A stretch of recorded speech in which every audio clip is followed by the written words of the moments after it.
This is Earth at a time when dinosaurs ruled over this lush and life-filled planet. But a rock from space changed the destiny of this world forever. That rock, nearly 10 kilometers wide, collided with Earth and caused an explosion equivalent to 10,000 nuclear bombs, so catastrophic that the entire Earth was engulfed in thick clouds of dust. For thousands of years, even sunlight couldn't reach the surface. If such destruction happened once, it could very well happen again. The only question is, when? In the present day, a team of NASA astronauts was in Earth's orbit, sent to repair a satellite. Suddenly, a shower of meteoroids started falling from space, attacking them like a rainstorm. The entire spaceship and its crew were wiped out in space. But the devastation wasn't limited to just space. Within minutes, those small meteoroids began striking Earth. Although they were no larger than basketballs, their impact speed was so high that they turned entire cities into ashes. Many people died in the disaster, and no one could understand how this sudden meteor shower had begun. NASA scientists were deep in investigation when they received an image from the Hubble telescope orbiting Earth, a photo that sent chills down every scientist's spine. A comet, or rather, an asteroid the size of a city, was hurtling towards Earth at a speed of 22,000 miles per hour. As it advanced, it collided with the asteroid belt, dislodging rocks from the belt and sending them speeding toward Earth. That's why the smaller meteoroids struck first, and now that giant city-sized asteroid was on its way to destroy the planet. NASA Director Dan Truman immediately informed the President of the United States. The President, concerned, asked how much destruction this asteroid could cause. Truman replied, "If this city-sized asteroid hits Earth, the destruction will be so severe that not just all animals, but even microscopic life forms will be wiped off the face of the planet." Just then, a scientist ran in and told Truman, "We have only 18 days until the asteroid strikes Earth." Hearing this, Truman immediately gathered his team of scientists to figure out a way to destroy the asteroid in space as soon as possible. During the discussion, a military general said, "Why are you all overthinking it? Let's just send nuclear bombs and rockets and blow the asteroid up in space." End of story. But a scientist interjected, "That won't work. The asteroid is far too large, and it's traveling at such high speed that it would tear through every nuclear missile." The general, annoyed, snapped at him, asking who gave him permission to speak. Truman calmly said, "General, perhaps you don't know? This is Dr. Ronald Kwesi. He's one of the smartest scientists in the world. Let him speak." The general retorted, "What? Do you think I'm making stuff up? The plan I suggested came from the president's chief scientific advisor." Ronald smirked and said, "That advisor studied with me at MIT. He got a C- in astrophysics. You know my rank. So, please listen to me." He continued, "Take an example of a firecracker. If you light it in your open palm, it will just burn your hand. But if you light it and close your fist around it, even a small firecracker will blow your hand to pieces." Hearing this, the general asked, "If I'm not wrong, you're suggesting we place a nuclear bomb inside the asteroid?" Ronald nodded. "But how would that be possible?" the general asked. Truman replied, "We'll drill into the asteroid to create a hole at its core, place the nuclear bomb there, and then detonate it. But to do this, we'll need the world's best driller." The scientists began an intense search for the finest driller on Earth. After more than 30 rounds of research, only one name consistently came up: Harry Stamper. He ran a drilling company and was, at that moment, extracting oil in the middle of the ocean with his team. No matter how hard the surface or how tough the situation, Harry could drill through it. Truman sent an Air Force commander directly to Harry's ship. The commander told him, "Mr. Harry Stamper, under the president's orders, I've come to take you with me. What we need to discuss is top secret. Please board the helicopter without asking any questions." Although Harry was a man of his own will, even a presidential order meant little to him. Seeing the concern in the commander's eyes, he agreed to go. But he insisted his daughter Grace come along too. Harry's wife had left him years ago, and he had raised Grace all by himself. He loved her more than life itself and involved her in all of his decisions. The commander took Harry and Grace to NASA headquarters, where they met Truman. Wasting no time, Truman explained everything about the asteroid. He also warned Harry that this information must not leak, as news of Earth's impending doom could cause global panic and chaos. The revelation shook Harry and Grace to their core. Harry got straight to the point and asked, "Mr. Truman, there are 8 billion people in this world. Why me?" Truman replied, "We want you to train our astronaut team, the one going with you to drill into the asteroid. You'll work with them to drill a deep hole right into the core and insert the nuclear bomb. Then, you'll exit, and we'll remotely detonate the bomb to destroy the asteroid." Truman introduced Harry to the astronauts he'd be working with. He added, "You won't need to teach them too much. They've been training for a Mars mission for the past 8 months. We had even developed a special drilling machine for that mission, which we'll now use for this one." Harry responded, "Mr. Truman, you must understand, drilling isn't just science. It's an art. My family has been doing this for 3 generations. I've spent my whole life learning this craft and still haven't mastered it fully. Do you think they can learn it in a few days?" You think I'm the best because I work only with experts. I can't trust these rookies. They may be great astronauts, but drilling is not their cup of tea. Truman said firmly, we have no other option. Just tell me, are you in or not? Harry replied, I'll do it gladly, but only with my own team. Truman agreed. Harry called his team immediately. AJ, Bear, Max, Chick, Rockhound, Oscar, and Noonan. Each one of them was eccentric, and some even had criminal records. But they were all highly skilled in their craft. They arrived at NASA headquarters with full energy. When Harry explained the mission, everyone's face turned pale. There was no guarantee anyone would survive. Still, to save the world, Harry's team was ready to risk their lives. The general wasn't pleased that Truman was entrusting Earth's salvation to people with criminal histories. But Truman had full faith in their abilities. He immediately began training Harry's team to become astronauts. While they were experts at drilling, doing it in space would be a different ballgame. During training, Truman showed them the spaceship they'd be traveling in. For this mission, NASA had chosen 2 ships, Freedom and Independence, humanity's most advanced spacecraft to date. Harry and his team were divided into 2 groups, one for Freedom, the other for Independence. Each team had 2 pilots and 2 technicians. The pilot's job was to safely deliver the team, the drillers had to dig the hole, and the technicians were responsible for planting the nuclear bomb. The mission was led by Colonel Sharp, a top NASA astronaut and pilot. After explaining the plan, Truman told them, in a few days, both teams will launch from Earth aboard their respective ships. Exactly 67 minutes after launch, you'll dock with the Russian space station, where you'll meet Russian astronaut Andropov. He will refuel your ships with liquid oxygen fuel. After that, it'll be a 60-hour journey to the moon. The asteroid will also pass near the moon.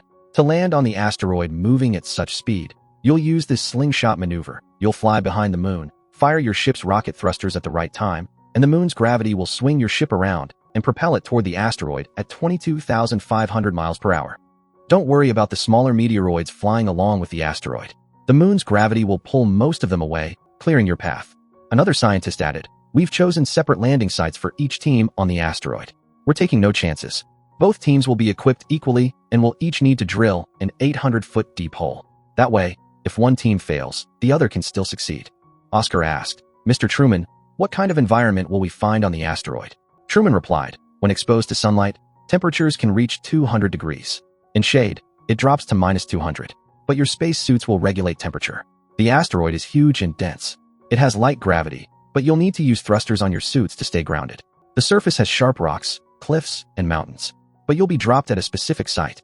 Your job, drill the hole, insert the nuke, and return to your ship. Once you're safely away, we'll detonate the bomb remotely. But remember, you must finish the task and leave before the asteroid crosses the zero barrier. The zero barrier is the last safe distance between Earth and the asteroid. If the asteroid is destroyed before it crosses this barrier, it will split into 2 parts and pass over Earth without causing harm. However, if there's any delay in drilling the hole and placing the bomb, and the asteroid crosses the zero barrier, then even after an explosion, it will collide with Earth, and then everything will be over. That's why, once landed on the asteroid, the team will have exactly 8 hours. Within these 8 hours, they must drill a hole 800 feet deep. After this mission plan was laid out, everyone began preparing for the mission. Harry divided his drilling crew into 2 teams. The first team was led by AJ, which included Oscar, Bear, and Noonan. AJ's team was assigned to board the spaceship Independence. The second team was Harry's, which included Chick, Rockhound, and Max. Harry and his team were to board the spaceship Freedom, and the mission commander Sharp was the pilot of the Freedom. After intense hard work and hours of training, both Harry and AJ's teams were ready for the mission. Meanwhile, the news had leaked all over the world that a massive asteroid was on its way to collide with Earth. This created widespread panic among people globally. Everyone was now praying for the mission's success.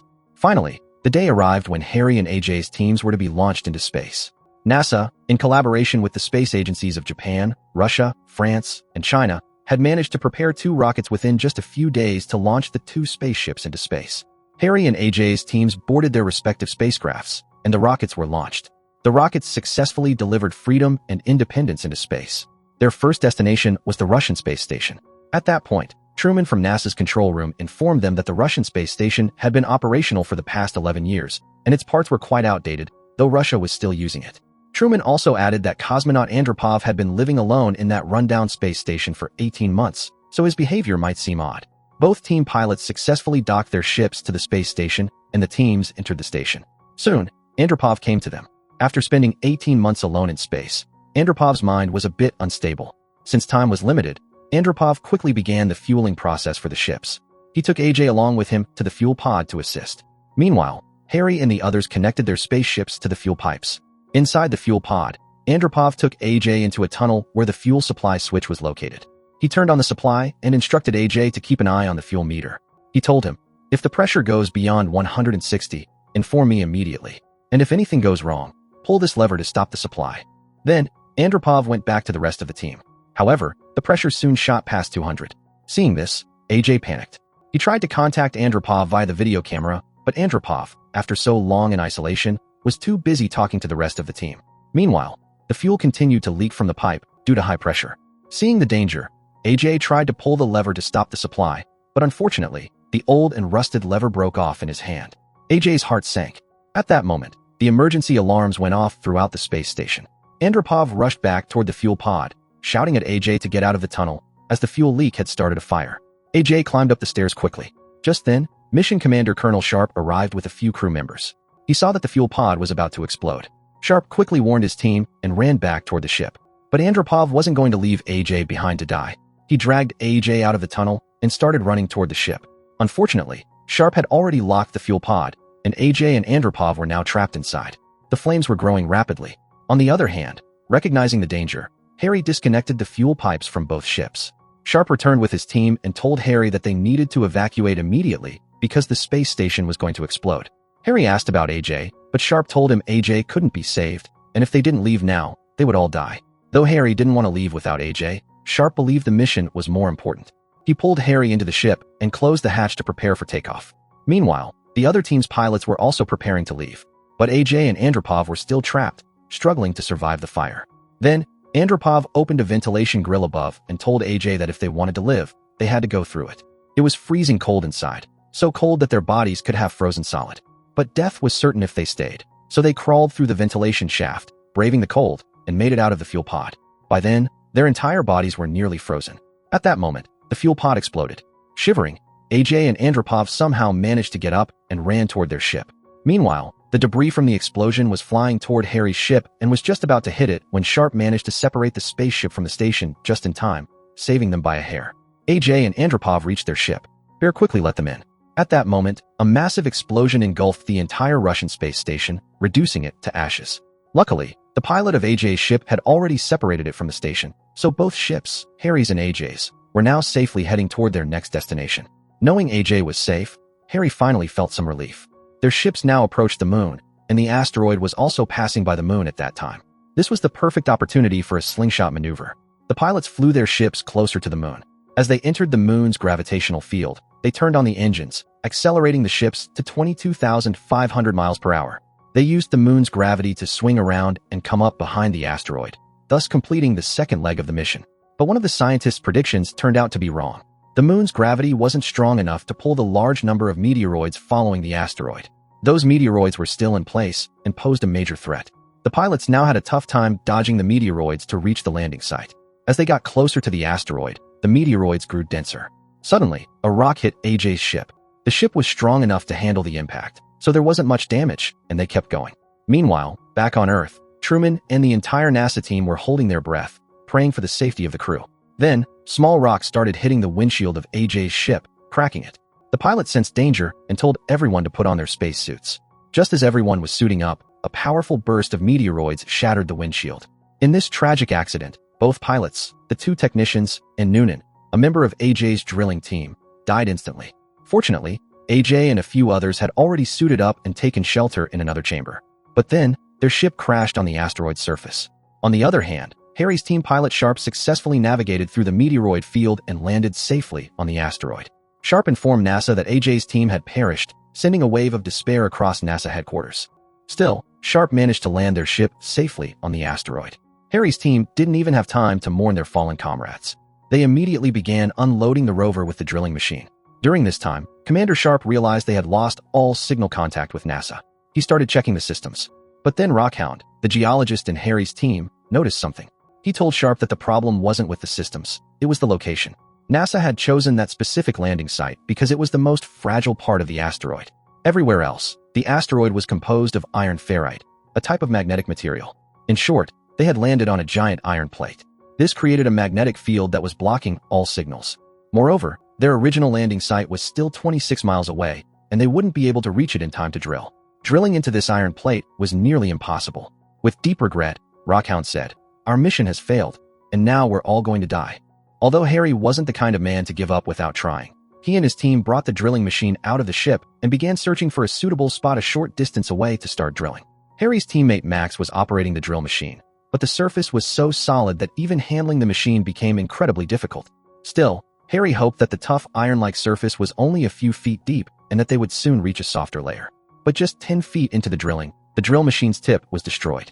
Undeterred, Harry replaced the drill bit and resumed the work.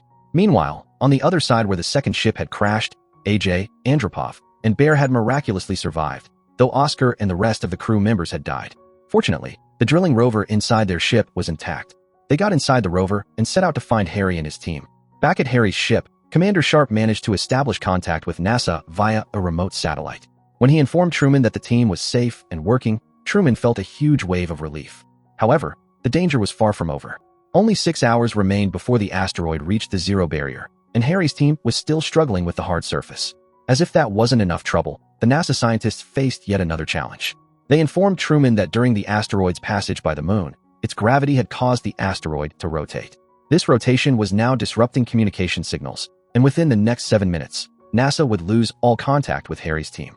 When the general learned this, he asked the scientists if they could still detonate the nuclear bomb remotely after losing contact with the spaceship. The scientist responded with a no, that they would also lose control over the nuclear bomb. This deeply alarmed the general, and he went to inform the foreign president.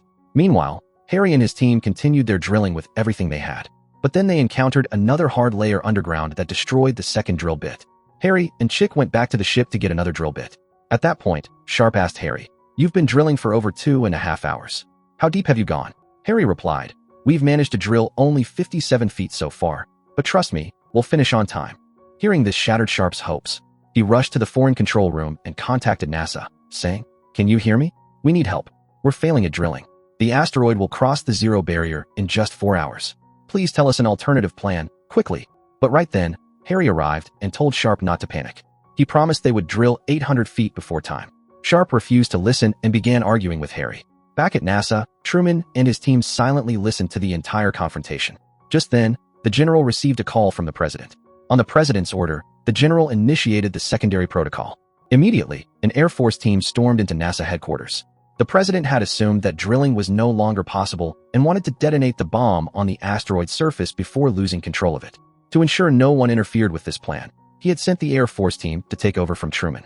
But Truman knew that detonating the bomb on the surface would not be effective. He still believed in Harry and his team, but his hands were tied. The general activated the nuclear bomb remotely, and a 5-minute countdown began.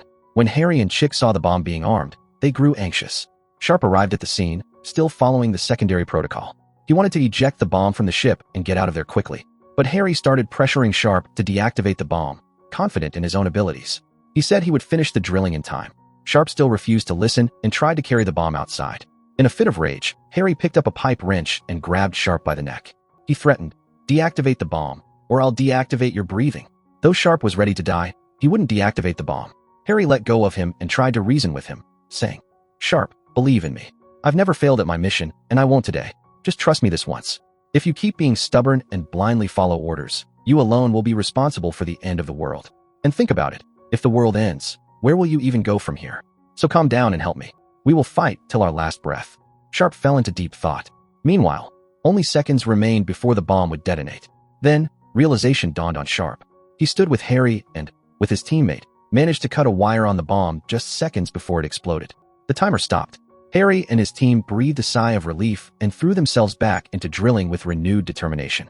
At the same time, a Russian satellite re-established contact between NASA and the space team. When Truman found out Harry had deactivated the bomb, a spark of hope lit up in his eyes again. But the asteroid was now dangerously close to Earth. The situation had become so stressful that Rockhound lost his mental balance and started behaving erratically.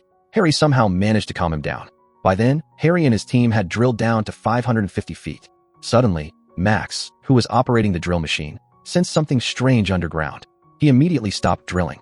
Moments later, the ground cracked open, and Harry instructed Max to quickly pull the drill out. But as soon as Max did that, a pocket of gas beneath the surface erupted with full pressure, sending the entire drill rover flying into the sky. It exploded in midair, and Max was killed instantly. The gas pocket had caused the accident. With the drill machine destroyed, all hope seemed lost for Harry and his team. Earth's end now felt inevitable. When the news reached Earth, mass panic ensued. The president addressed the world and announced that the end was near. Riots broke out. Some people lost control, while others sought refuge in places of worship, temples, mosques, and churches, praying for their safety. Even Harry knelt down on the asteroid and prayed to God for a miracle to save their world. Just then, he saw a ray of hope, a light approaching them. It seemed as if the prayers of the world had worked. AJ, Andropov, and Bear had managed to find Harry's team. They reached them with their rover, which also had a drill machine. Seeing this, Harry and his team were overjoyed. Back at NASA, the team erupted in celebration upon hearing that AJ and the others were alive. But there was no time to celebrate. Only 1 hour remained before the asteroid reached the zero barrier. Harry's team still had to drill 250 more feet, a seemingly impossible task. But they were determined to turn the impossible into reality. They gave it their all and eventually succeeded in drilling an 800-foot deep hole. Now, they had only 38 minutes left to drop the bomb into the hole and escape. They inserted a long pipe into the hole to lower the bomb. But just then, Sharp noticed a problem. The bomb's remote detonator function had failed. It could no longer be detonated remotely. It had to be done manually. This meant one of them had to stay behind on the asteroid and press the switch to set off the explosion. They had two choices: all stay and die together, or one person stay behind to sacrifice himself. The team decided one person would make the sacrifice. To choose, Sharp held some sticks and asked everyone to pick one. Whoever got the shortest stick would stay back.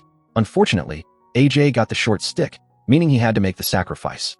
He accepted his fate with pride, said goodbye to everyone, and started walking out of the ship with Harry.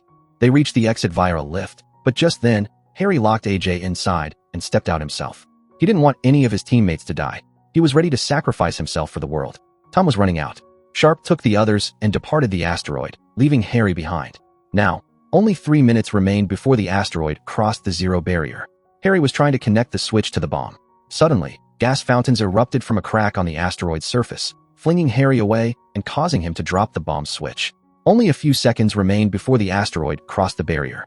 If Harry didn't trigger the explosion in time, the world would be destroyed. But Harry, even while trapped in the crevice, didn't give up. With just 10 seconds left, he fought his way to the switch. And just 1 second before the asteroid crossed the zero barrier, Harry pressed the button. A massive explosion followed, splitting the asteroid into 2 parts, which then passed harmlessly over the Earth. In this way, Harry sacrificed himself to save the world. He became a hero, immortalized in the hearts of people across the globe. Harry's daughter Grace proudly bid farewell to her father. And with that, the film comes to an end. So if you like this video, please do subscribe to my channel.